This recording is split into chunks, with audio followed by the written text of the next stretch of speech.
Detection of 200 kilometers suspected impact crater, Kotuykanskaya near Popigai, Siberia. So we provide here evidence in terms of new gravity and magnetic data, a new methodology that Kotuykanskaya is likely created by an impact process. And this would be a very large crater with diameter that is close to 200 kilometers. And this paper has been published. So for details, please go to this paper. Now, in order to, some of these aspects are different because we are using like a new or like a different method. So I would try to introduce that we are going to use like a second derivative of the gravity potential, and we will be using two parameters that I will explain later. It's the vertical filtering TZZ, which enhances shallow gravity signatures, and then we also use virtual deformation feature or parameter that enhances deeper relationships. Just to remind you about the Legendre polynomials, and that when you have a monopole, dipole, quadrupole, normally you measure your potential field, and then you are fitting it into some of these multiple harmonics. And this is what we do in this case. We are measuring like a gravity field from satellites, and we are fitting this with the spherical harmonics. Then we get this potential, and this potential has these Stokes coefficients. But what we are doing is that when you want to show magnetic anomalies, it's just this feature where you have this like a dTdr that you are minus 2 times t over r. It just shows magnetic anomalies. However, in our case, we would like to enhance very, very surface features along the very surface places. And so we use this gravity gradient, meaning that we are just using these magnetic anomalies, and we are using another derivative, right, in all directions. And so they call it tensor. But in this case, we will be showing this TZZ parameter that would really enhance the surface features.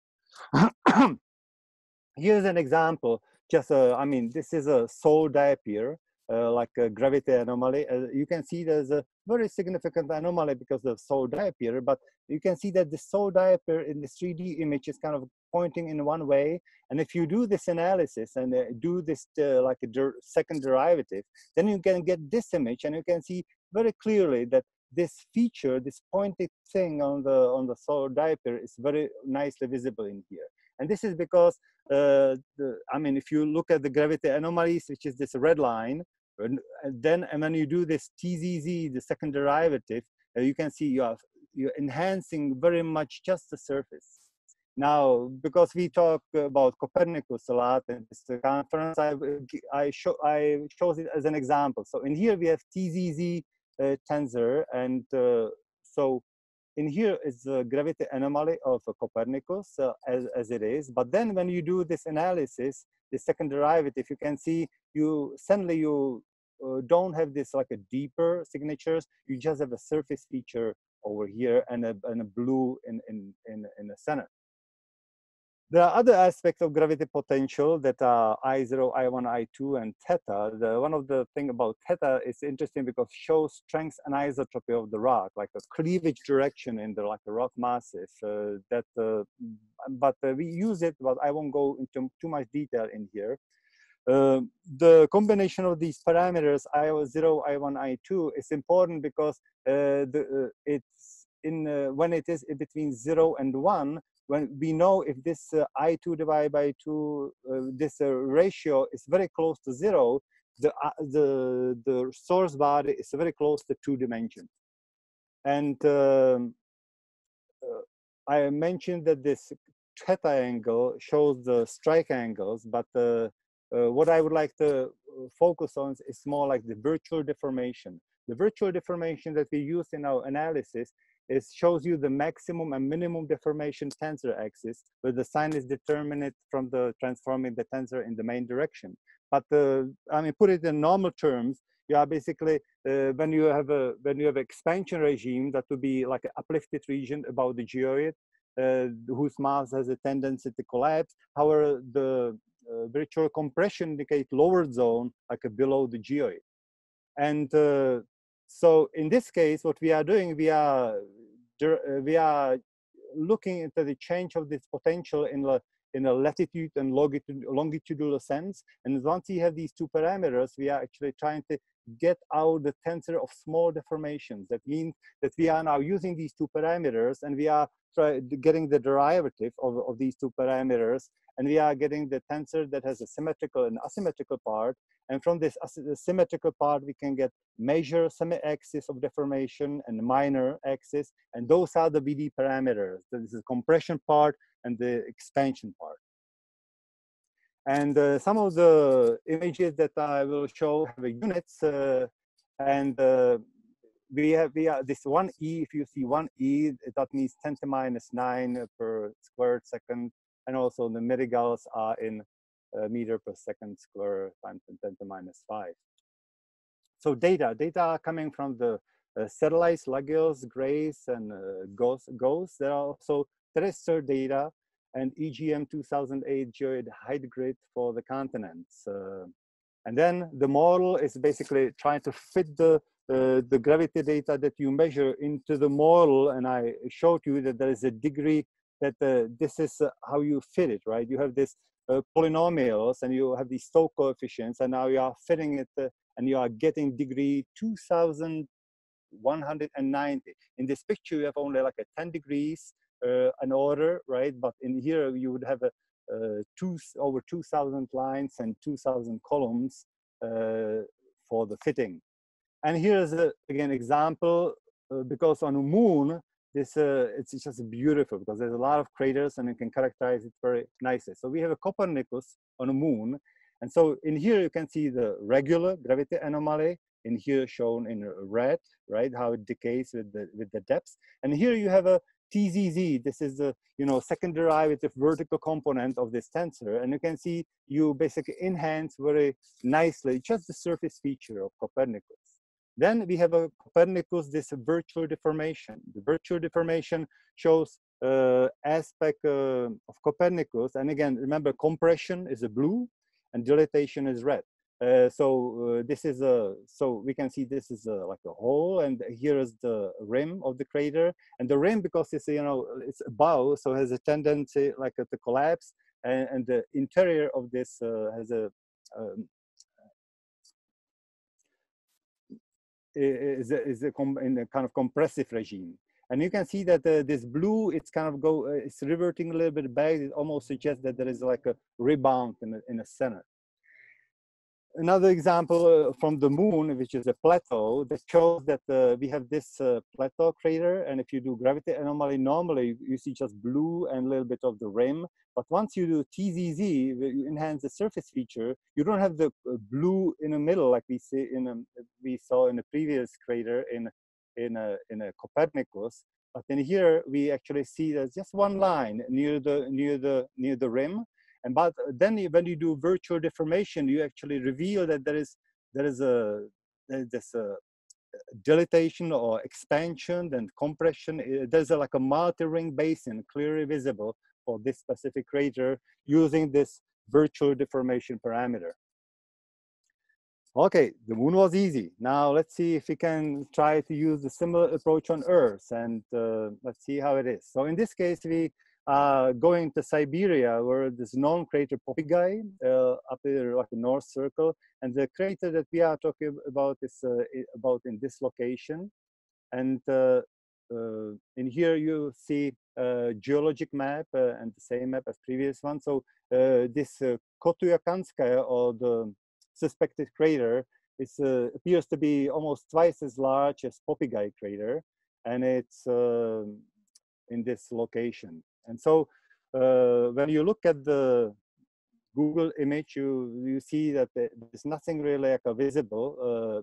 But if you look at the topography, you can see the Popigai has like a little hole. In here, it also appears that maybe there is something like it to it. So let's see what there is actually a profile across this Kotuykanskaya that shows that it appears that maybe there is something like in the middle. There's this knob in the middle right in here.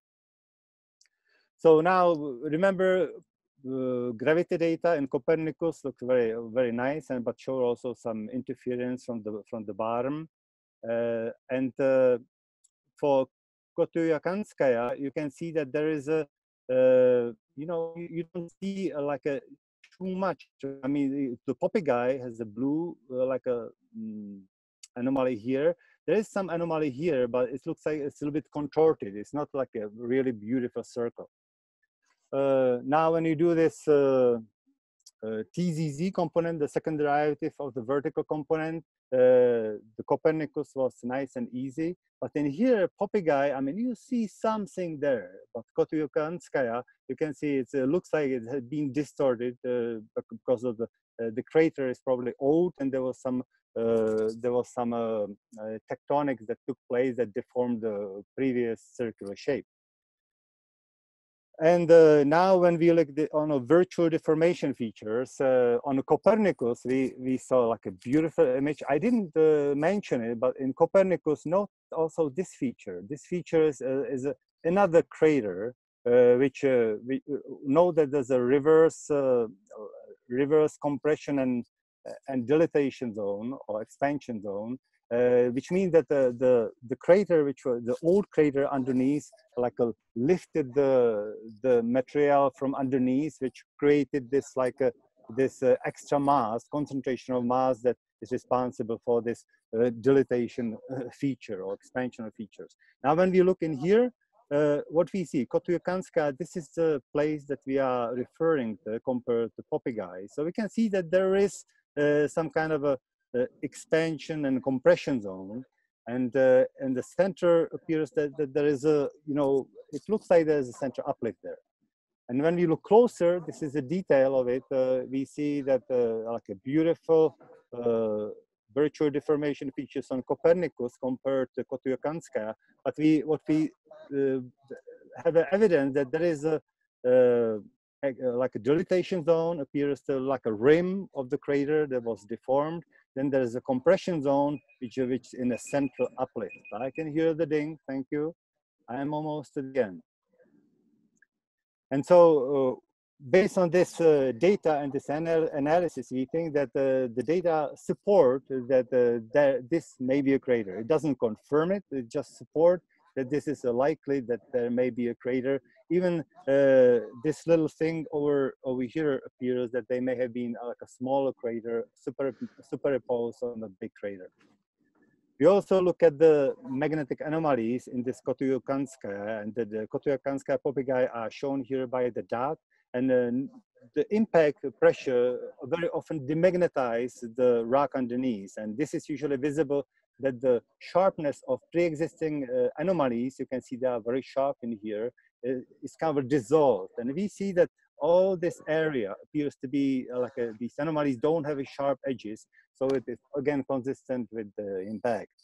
So while there is no direct evidence of shock in terms of shadow cones, planar deformation features, and so on, we provide evidence in terms of new gravity and magnetic data, that new methodology that this Kotuykanskaya structure may be an impact structure near Popigai. But of course, it needs to be confirmed by finding PDF or something that would really show that this is actually a crater. Thank you for your attention. And this is thank you, Gunther. Do we have any questions in the chat at this moment? We do not have questions in the chat for this talk. I have a question then, if that's okay. So do we not have any evidence, field evidence, because no field work has been done, or, oh. Yeah, it's a very remote area, and I'm not aware of any field work done. This crater appeared to be in a database that Russians put together, and this was one of the reasons, because it caught our eye and showed, why don't we try this suspected impact crater? They have it listed as a suspected, so it's not clear. Well, they didn't find any shock words or PDFs in there. They just thought based on the morphology and this kind of like a very interesting like a surface profile, because it appeared that there is something like a center maybe uplift, that there may be something into it. And so we just thought we would look at the gravity anomalies because we feel like these new way of trying to use this aspect of gravity anomalies that I explained have a power that the other method don't show. Thank you. There's a question in the chat. Sorry. There's a question in the chat by Matt Huber.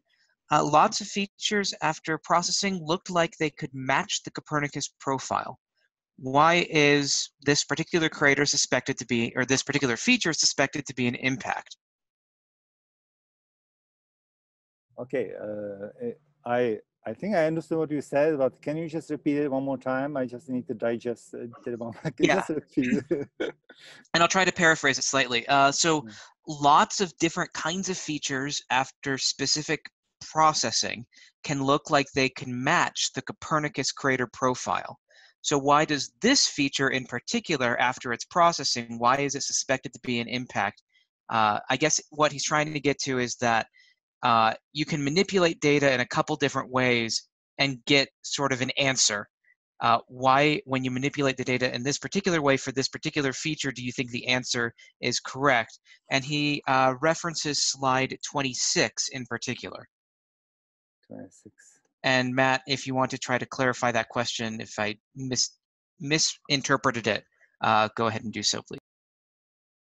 Okay, I think I understood. Well, first thing I would like to say, we are not modifying the data. We are using data as they are, right? We are not modifying them. We are just using derivatives. We are using, you know, how quickly the gravity field is changing, like with the depth or with the orientation, in order to get this like a deformation factors, like from that indicates something about the material which is responsible for creating these gravity features.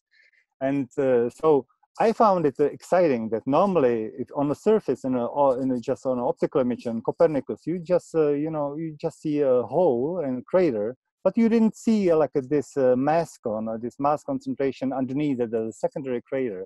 And that's why I think this approach is very interesting, that like reveals some of the deformation features, like compressional and dilatation features in terms of the in terms of the forces that are happening for this specific like a rock block.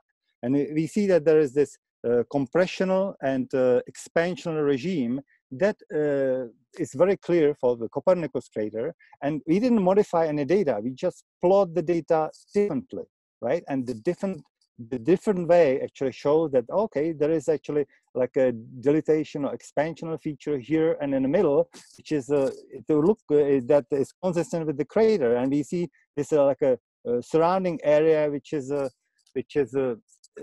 again the compressional feature. And so it's consistent that this look very similar like this, only there is this deformation which could be done by tectonic which would be similar case like some of the craters like in Canada, like a Sudbury crater, which is also tectonically deformed.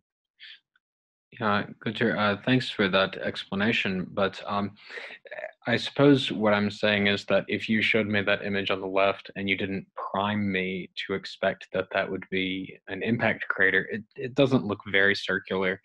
And on this end, on the previous slide where I think it was a little bit zoomed out, there were a lot of circular or near circular types of features that show up. Earth has a lot of processes. So maybe I missed it, maybe you said early in the talk, why do you think that this should be an impact crater and not just something terrestrial? It's not that we are not saying this should be an impact crater. We are saying that we process the gravity aspects, which are just gravity signatures a different way, which do not rule out that this is not a crater. We are not confirming it. We are just saying it's consistent. It could be an impact crater. I'm not showing this is the impact crater. I'm saying the gravity field suggests it could be.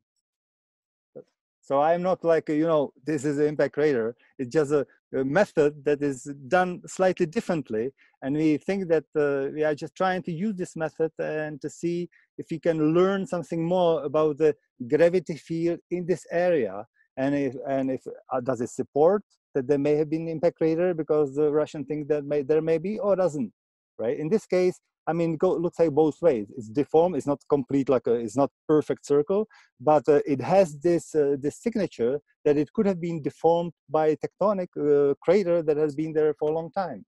So it's I am just showing the data from this region and saying, look, take it or leave it, right? This is just a data, and if you think this is just a random occurrence of randomly putting things together that maybe appear like it is, maybe that's what it is.